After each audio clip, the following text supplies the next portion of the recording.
السلام علیکم، welcome to the channel insight for life. آج ہم بات کریں گے سورہ فیل کے بارے میں۔ چلیں شروع کرتے ہیں آج کی اس ویڈیو کو اور جانتے ہیں سورہ فیل کے بارے میں۔ یہ بات ہے قرآن کی۔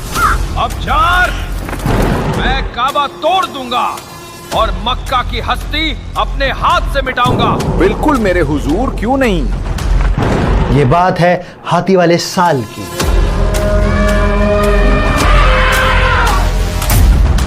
یہ بات ہے اس انسان کی جس نے اللہ کے گھر کعبہ کو گرانے کا ارادہ کر لیا۔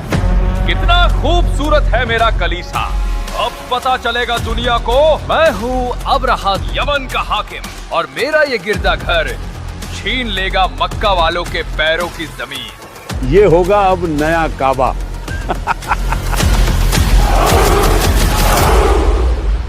یہ بات ہے سورہ فیل کی۔ أَلَمْ تَرَ كَيْفَ فَعَلَ رَبُّكَ بِأَصْحَابِ الْفِيلِ۔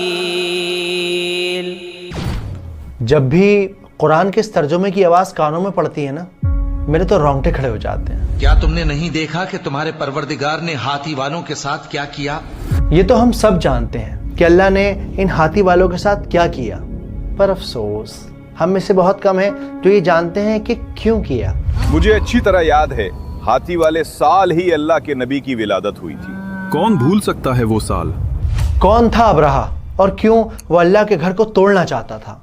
عیسیٰ مسیح کے اس کلیسے کی چمک کے آگے بھول جائیں گے سب اللہ کے اس گھر کو۔ بالکل میرے حضور، کہاں وہ مٹی کا کعبہ اور کہاں ہمارا یہ خوبصورت کلیسا۔ کیا ہے سورت کے نازل ہونے کی پیچھے کی کہانی، اور سب سے زیادہ امپورٹنٹ 1400 سال پرانی اس سورت کا آج ہماری زندگی میں کیا کام ہے؟ ان سب سوالوں کے جواب جانیں گے اس ویڈیو میں۔ بسم اللہ الرحمن الرحیم۔ أَلَمْ تَرَ كَيْفَ فَعَلَ رَبُّكَ بِأَصْحَابِ الْفِيلِ أَلَمْ يَجْعَلْ كَيْدَهُمْ فِي تَضْلِيلٍ۔ بہت سارے اسکالرز کا یہ ماننا ہے کہ سورہ فیل مکہ میں اس لیے نازل ہوئی تاکہ قریش کو یہ احساس دلایا جا سکے کہ جس نبی آپ صلی اللہ علیہ وآلہ وسلم کی وہ مخالفت کر رہے ہیں، وہ نبی اصل میں اس اللہ کا پیغام دے رہے ہیں جس کا گھر کعبہ ہے۔ محمد کا پیغام لوگوں میں پھیل رہا ہے، لوگ ایک ایک کر کے ان پر ایمان لا رہے ہیں۔ تم کیا کہتے ہو اس بارے میں؟ مان لو کہ محمد سچے ہیں، لیکن پھر بھی ہمیں انہیں روکنا ہی ہوگا۔ ذرا سوچ کر دیکھو، اگر ہم ان بتوں کو نکال پھینکیں گے تو کیا ہوگا؟ ہوگا کیا؟ نہ 360 بت ہوں گے اور نہ ہی ہم سربی گرمی کے وہ سفر کر سکیں گے۔ ہو سکتا ہے آس پاس کے قبیلے ہم پر حملہ کر دیں، جیسے ابراہہ نے کیا تھا۔ ابرہہ اصل میں یہ بات ہے سال 570 عیسوی کی۔ ابھی نبی پاک صلی اللہ علیہ وآلہ وسلم کی ولادت نہیں ہوئی تھی۔ یمن کا حاکم ابرہہ آج بہت خوش تھا۔ اس نے شہر سنا میں ایک شاندار کرسچن کلیسا بنوایا تھا جو سونے چاندی اور قیمتی جواہرات سے سجا ہوا تھا۔ اسے امید تھی کہ اب لوگ مکہ نہیں جائیں گے بلکہ اس کے کلیسے کا طواف کریں گے اور یمن بزنس کا نیا مرکز بن جائے گا۔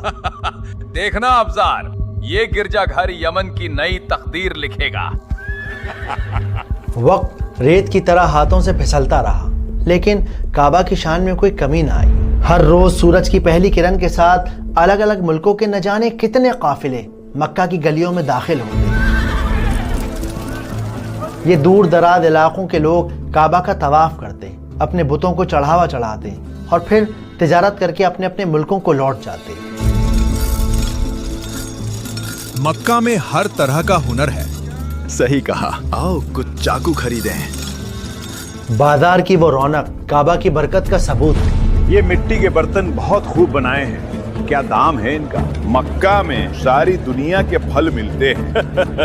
بالکل، وہ دیکھو ادھر ہندوستانی سیب بھی ہیں۔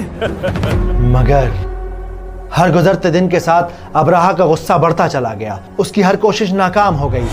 سمجھ نہیں آتا ابزار، لوگ اس مٹی کے گھر کی طرف کیوں جا رہے ہیں؟ میں خود حیران ہوں حضور۔